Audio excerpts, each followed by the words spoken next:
It's easy to spend a bit too much time on your phone, whether that's checking social media or playing a game. A new feature in Apple's iOS 12 called Screen Time keeps track on how much you use your phone. Go to Settings and then Screen Time and turn it on. Once you know how much time you spend in certain apps like social media, you can set time limits. When you overuse them, you'll get a notice on the screen. Screen Time also has parental controls to keep an eye on how much your kids are using their devices. Android users who have a Pixel device and the Android Pie update can enroll in a similar program called Digital Wellbeing. Download the app from the Google Play Store. Then go to the Settings menu and find Digital Wellbeing to get the usage breakdown, set timers, or start a bedtime schedule.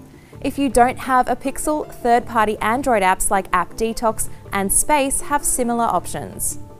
In San Francisco, I'm Lexi Savides with CNET for CBS News.